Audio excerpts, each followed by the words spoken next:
Bună seara și bine v-am găsit din nou la Animes TV, episodul 2. În această seară cred că vor fi singurele fraze în limba română, pentru că avem un oaspete de peste hotare și atunci vom trece pe engleză. După cum vă spuneam și în primul episod, m-am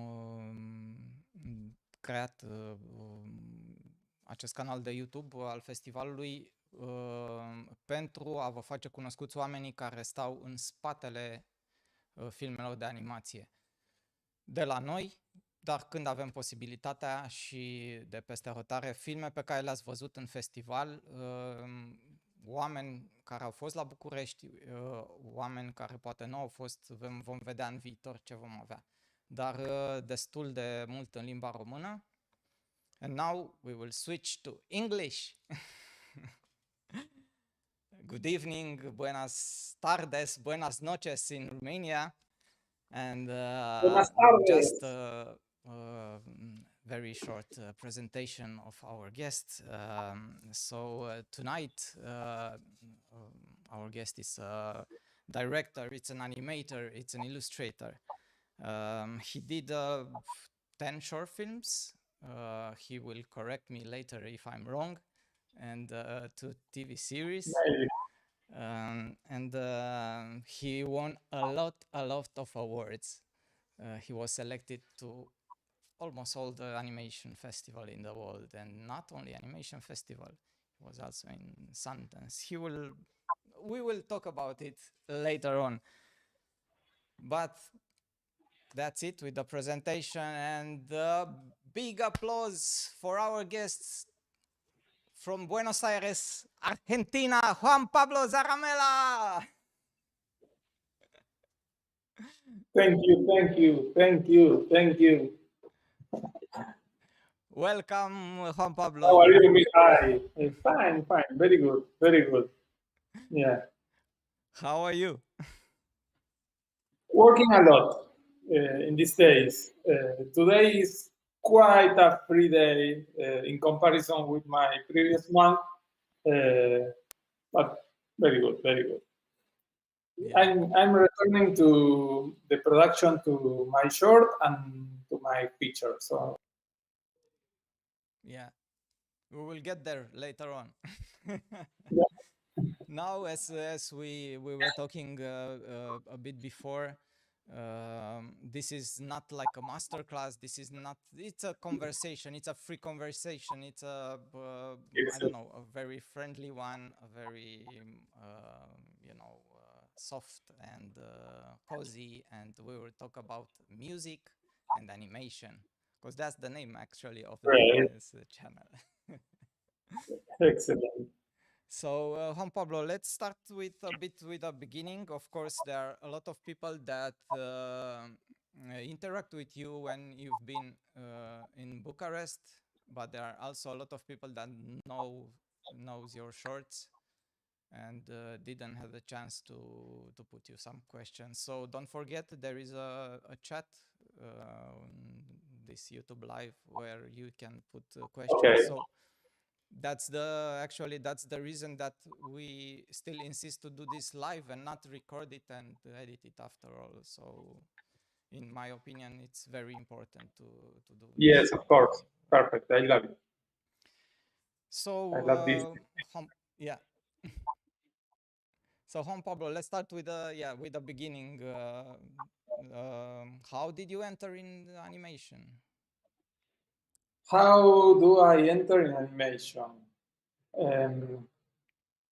My first entrance is that I always loved drawing. Since I was a very little kid, I really loved drawing.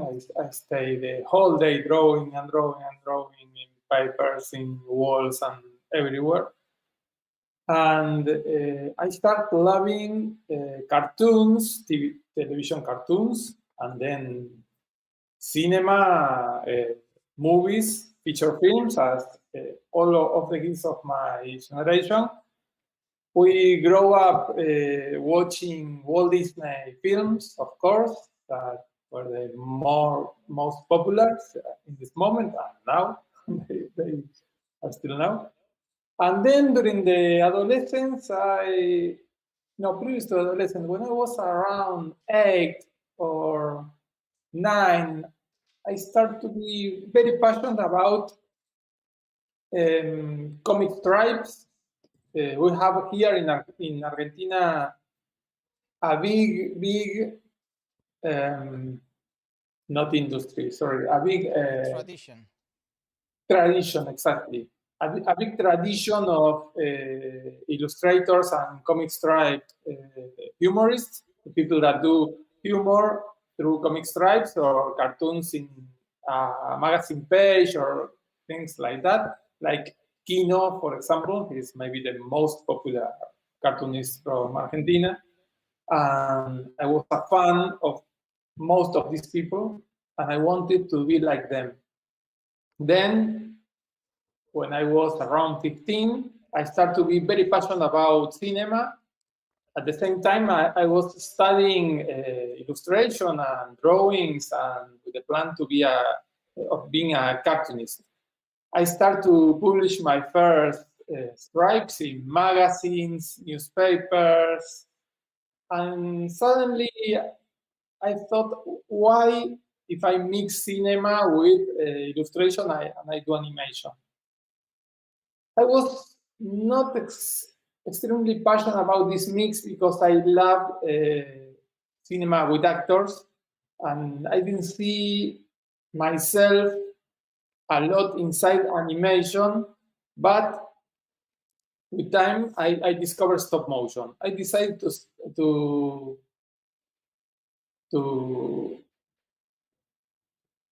go to the cinema school, to the animation class, and there, through time, I said, okay, I could go 1 year and then to see what happened. If I don't like it, I go again to the cinema school and I study traditional cinema. But when I discovered stop motion, I said, yes, this is what I want, because in stop motion I can do everything. I can work with materials, like in cinema, with camera, with lenses, with lights, and then I can mix all the crazy ideas that I usually have when I draw in a traditional paper and translate it to puppets and stop motion. Mm-hmm.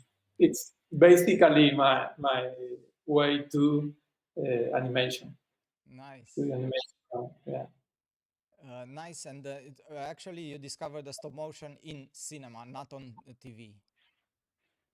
In stop motion, no. I discovered stop motion in TV because it wasn't a popular technique here in Argentina. I didn't remember at all to see a stop motion sequence in cinema. I know that Harryhausen and all these people that did a lot of special effects in stop motion already exist, of course, at this moment. I'm not so old, but I don't remember watching stop motion in cinema. And I remember watching short films in the public television during the 70s and 80s. Yeah, I was born in 1972. Mm-hmm. Yeah, nice. We are, not exactly the same age, but we are close. So I remember, for example, when I was a teenager in high school, it was after the falling of the communist regime here in Romania, and suddenly there were cable television. And of course, the first one with cartoons, it was Cartoon Network. And it was good for the English, because it was not dubbed. It was only in English. And but there was no stop motion at all on Cartoon Network. So that's why I was asking you, as I was curious if you also grew up with this kind of TV, like Cartoon Network, where it was not stop motion and you discover it in the cinema. No, because when I saw Cartoon Network for the very first time, I was around 20. I was not a kid And of course, that I love many of the Cartoon Network productions, but it's not part of my kid influences. Of course, yes. Well, I love a lot Samurai Jack and Powerpuff Girls and this kind of animation. I love it because for me it was like a revisit of UPA cartoons. I love UPA cartoons, and I remember watching UPA cartoons in the television when I was a kid. When I was a little kid. They were very popular here. Yeah, nice. So then you went to the academy, to the I went to the academy and I started to study animation. I did a lot of first a lot of drawing, animation, cell animation, a lot of exercises and things like this. And I said, I don't like animation. I'm not very passionate. And then one day they said, okay, today we're going to do stop motion with plasticine. Okay, let's see what happened. I don't remember myself modeling plasticine before that. Of course, that in the school I modeled plasticine, but I don't remember having a particular skill with this material. But when I had to connect it with stop motion, I realized that it was quite easy for me to model. I can model fast in plasticine, and I can find very easily my style in stop motion. In modeling in yes. clay. There is a easy connection between what I draw and what I model in plasticine. So I said, okay, this is perfect because I don't have to do hundred of drawings. It's something crazy because I can't understand why I love drawing, but I don't love drawing too much. Not enough of those. For me, it's very boring to draw hundreds and hundreds of times the same character with a little movement each time. Oh, it's a lot. It's very boring for me. It's why I only have a couple of shorts in drawing animation and lots of shorts in stop motion. But before the university, did you have did you try to do I don't know, some exercises, some yeah, exercises of shorts? So before the academy, because nowadays, as you know, because of the technology, there are a lot of people like in high school that are doing films. Actually, not only animation, of course. They have a camera, a 4K camera, a laptop. They can edit, they can shoot, they have lights, they have everything. I remember, yes, what I remember is trying to do stop motion with some Playmobil puppets and a video camera. I remember recording just 1 second or half a second because at this moment you didn't have the chance to control the length of the frame. It was like, okay, record stop, and all the heads and all the mechanism of the camera moves slowly and without a constancy, so it was horrible. I think that I still have this test somewhere, but it wasn't my connection with stop motion because I didn't have the chance to do it properly. Nice. And then how you achieve to do the first short film, your short? My first short, I did it with a video camera, with a horrible video camera, the most cheap video camera on the market. But I think, let me check, maybe I think that I have it here.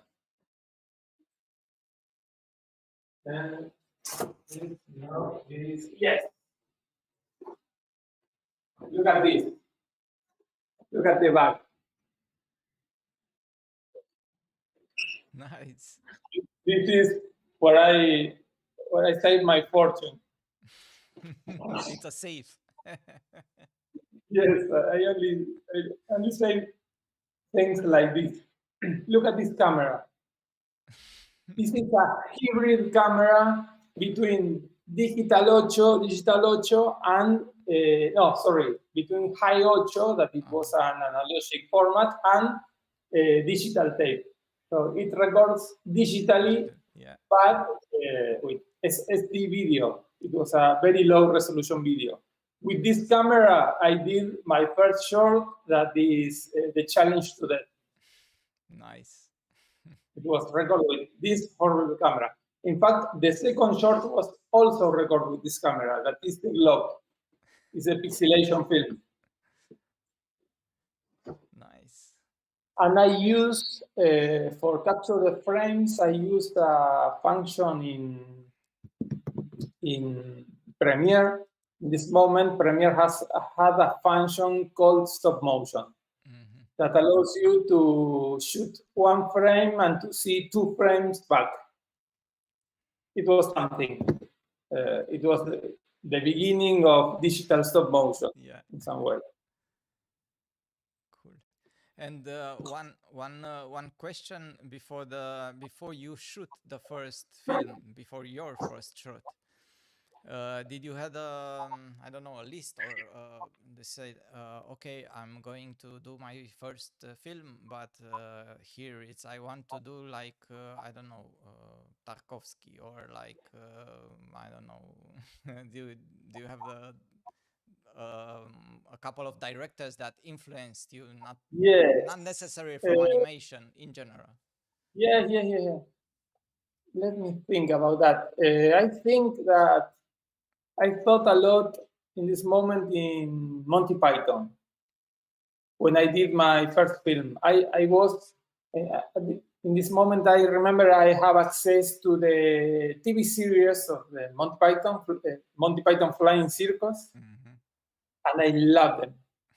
I really love them. I remember I saw before that the feature films, but I didn't have access until the DVD editions to Monty Python collection. So I was very passionate about that. And in fact, the idea of my first short was to do an episode for a series. I wanted to create a kind of series of amazing situations that at the end, when I finish it, I say, okay, I prefer to finish it as a short and not as the beginning of a series. Okay, it's done. It's just a short. I send it to Annecy because somebody told me, you have to send it to a festival called Annecy that it's in France. I said, okay. I sent it by courier. In this moment, it was a VHS tape. Yeah. And some months later, they sent me an email communicating the official selection in the competition. I didn't have any idea about what it means. So I said, okay, great. I have to go to France, apparently. And then I found this amazing place with a lot of people. I didn't have any idea about the festival circuit. But in Argentina, Sorry? that time there were a couple of or you didn't know? Animation festivals? No, not animation, film festivals. Film festivals? Yes, of course. After sending the film to Amnesty and after having a selection, I say, okay, I have to be more aware about the circuits in my country, in Latin America, in the rest of the world, and then, we start to investigate a little bit with Silvina in this moment, that was the producer. She started to be the producer of the shorts, and we start to investigate through internet. Okay, there is a lot of festivals. Let's send it. Like without any logic, without doing any particular plan. Now, when I finish a short, I say, okay, let's plan